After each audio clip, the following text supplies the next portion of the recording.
नमस्कार मित्रांनो, ज्याही विद्यार्थ्यांचे पी-आर-एन ब्लॉक झालेले आहेत, अशा सगळ्यांसाठी एक गोड बातमी आहे. पण त्या अगोदर मी सावित्रीबाई फुले पुणे विद्यापीठाचे आभार मानेल, की त्यांनी सगळ्या विद्यार्थ्यांचे इश्यूज ऐकून घेतले आणि त्यावर काम करण्याचा प्रयत्न करत आहे.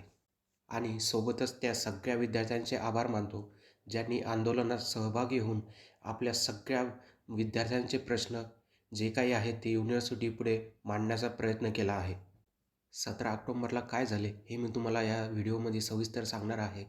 तर हा व्हिडिओ तुम्ही नक्की शेवटपर्यंत बघा, ज्यामुळे तुम्हाला तुमचे सगळे डाऊट्स क्लिअर होतील आणि युनिव्हर्सिटी यावर काय डिसिजन घेणार आहे यावर तुम्हाला सगळ्यापैकी क्लिअरन्स भेटून जाईल. 17 ऑक्टोबरला कोणत्या त्या महत्त्वाच्या डिमांड्स युनिव्हर्सिटीपुढे मांडण्यात आल्या त्या मी तुम्हाला आता सविस्तरपणे सांगणार आहे. सगळ्यात महत्त्वाची बाब म्हणजे विद्यार्थ्यांनी 2014 ते 2025 या कालखंडात जेही विद्यार्थ्यांचे पी-आर-एन ब्लॉक झाले आहेत, अशा विद्यार्थ्यांचे सगळ्यांचे पी-आर-एन अनब्लॉक करून त्यांना परीक्षेस बसण्यास एक संधी मिळावी यासाठी सगळ्या विद्यार्थ्यांनी युनिव्हर्सिटीपुढे डिमांड केलेली आहे. या पी-आर-एन ब्लॉकच्या इश्यूमुळे जवळपास 15 ते 20 हजार विद्यार्थ्यांचे भवितव्य धोक्यात आहे. त्यामुळे कोणत्याही विद्यार्थ्याचे नुकसान होऊ नये यासाठी सगळ्या विद्यार्थी प्रयत्न करत आहेत. तुमची फॅकल्टी कोणतीही असू द्या, आर्ट, कॉमर्स, सायन्स, इंजिनिअरिंग कोणतीही फॅकल्टीच्या विद्यार्थ्याचे नुकसान होऊ नये यासाठी सगळ्या विद्यार्थ्यांचे प्रयत्न चालू आहे. याबाबतीत जर तुम्हाला कोणताही प्रश्न उद्भवत असेल तर मला तुम्ही नक्की कमेंट सेक्शनमध्ये तो क्वेश्चन करा. मी त्याचा नक्की तुम्हाला रिस्पॉन्स देईल. याबाबतीत कोणत्याही विद्यार्थ्याचे नुकसान होणार नाही असा विश्वास युनिव्हर्सिटी देत आहे. परंतु अजूनही हा लढा थांबलेला नाही आहे. आपण ह्या लढाईत फक्त अर्धवटपर्यंत पोहोचलेलो आहोत. मी असे का म्हणतोय? कारण येत्या 30 ऑक्टोबर 2025पर्यंत युनिव्हर्सिटी डिसिजन घेणार आहे किंवा 30 ऑक्टोबरच्या आधीही युनिव्हर्सिटी डिसिजन घेऊ शकते, असा युनिव्हर्सिटीने विश्वास दिलेला आहे.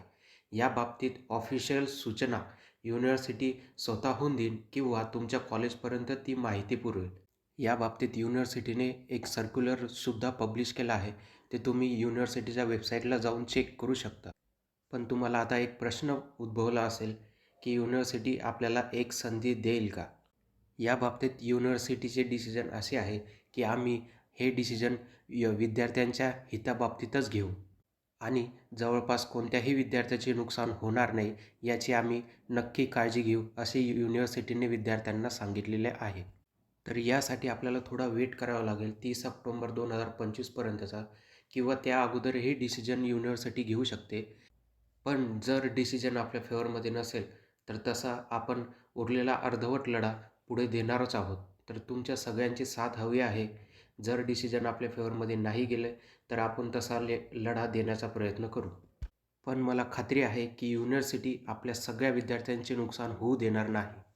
आणि युनिव्हर्सिटीने हे सुद्धा सांगितलेले आहे की विद्यार्थ्यांनी कोणत्याही अफवांवर विश्वास ठेवू नये. तुम्हाला ऑफिशियल युनिव्हर्सिटी एक परिपत्रक काढेल, त्या बाबतीत तुम्हाला सगळ्यांना सांगण्यात येईल की या बाबतीत डिसिजन काय झालेले आहे किंवा तुमच्या कॉलेजपर्यंत या सगळ्यांची माहिती पुरवण्यात येईल. त्यामुळे आता तुम्ही कोणतेही टेन्शन घेऊ नका आणि लवकरात लवकर अभ्यासाला लागा. कारण की युनिव्हर्सिटी आपल्याला जर चान्स देत आहे तर आपल्याला त्या चान्समुळे आपली डिग्री भेटत आहे. तर याची सगळ्या विद्यार्थ्यांनी काळजी घ्यावी. याबाबतीत जर कोणतेही ऑफिशियल डिसिजन आले तर मी ते तुम्हाला नक्की सांगेल. हा व्हिडिओ जर तुम्हाला इन्फॉर्मेटिव्ह वाटला असेल तर नक्की हा व्हिडिओ त्या विद्यार्थ्यांपर्यंत पोहोचवा ज्यांचे पी-आर-एन ब्लॉक झालेले आहेत आणि ह्या व्हिडिओला नक्की लाईक करा.